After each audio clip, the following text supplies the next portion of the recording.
Hey, what's up everybody? Crapgamer here, Crapgamer Reviews, as usual, back with another video. Thank you guys for taking time out of your busy schedules to check it out. I really appreciate it. As always, go ahead and give this video a thumbing and or liking because I'd appreciate that as well. And go ahead and subscribe to my channel if you have yet to do so, because all the cool kids are doing it and you want to be cool, and I don't blame you. I want to jump right into today's topic because Sony, although they had their event yesterday, have really left kind of a bad taste in my mouth as far as some of the things that they said and seem to have gotten away with. One of the main things that they've been lying about is the native 4K gaming on the PS4. And apparently they've been their PR has been the ones in charge of telling these other companies to tweet out, play this such and such game in 4K on PS4 Pro, right? So you have Johan Johnson from EA tweet out that he was going to, this is what he tweets out. He tweets out, I'll read the exact tweet, and you guys can check it out on Twitter. I'm not going to put anybody's stuff in blast on one of my videos, but I'll,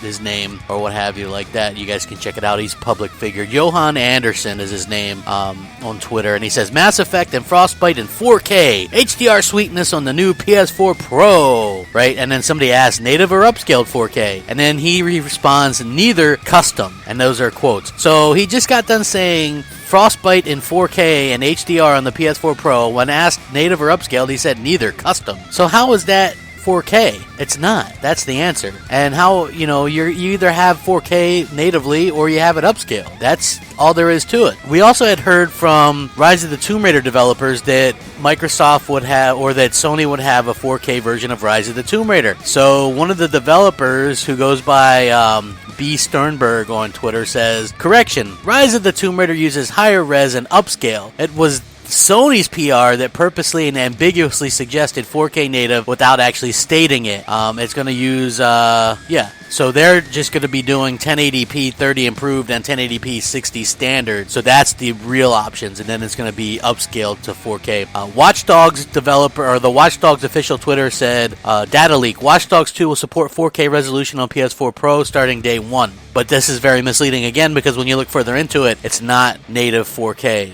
It's an upscale. The Deus Ex Mankind Divided also tweeted out 4K day 1 PS4 Pro. Again, misleading because it's not going to be 4K day 1 and it's not going to be native 4K. Okay, so if that wasn't bad enough, and if you watched the press conference, you know for a fact what was said. You heard that Sony kept saying things like rendering solutions and this kind of thing and that kind of thing, right? Very confusing with how they say it. Now there's a lot of people that are actually confused about this. Okay, not only is that bad enough, but then they end it with a zinger, right? Like, hey, we're gonna give everybody with a PS4 right now HDR, because HDR is the new buzzword. But turns out the PlayStation 4 OG model is HDMI 1.4, which is the same as the original Xbox One, and this specification doesn't support HDR output according to HDMI organization. Oh, what can you do? So I'm gonna link the article that shows that as well. Like, it just does not allow it. I don't know what Sony's trying to play at here, but HDR, true HDR, requires HDMI 2.0 specification, which is why the Xbox One S can do it, and why people that were like, oh man, did Sony just take the wind out of Microsoft's sails by announcing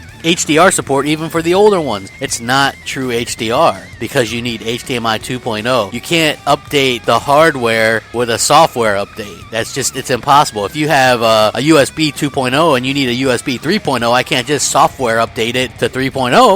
You need a 3.0, and that's all there is to it. And you need an HDMI 2.0 for this, and Sony has been very misleading, and nobody's questioned them except for XboxMad.net. Props to them for going out and having the balls to say, hey, Sony's misleading you here. And I have the balls to say, Sony's misleading consumers by trying to confuse you into thinking the PS4 Pro can do native 4K when it can't. So rack them up. Check out these articles and these sites. Let me know what you guys think. Sound off, comment, rate, subscribe. Crapgamer out.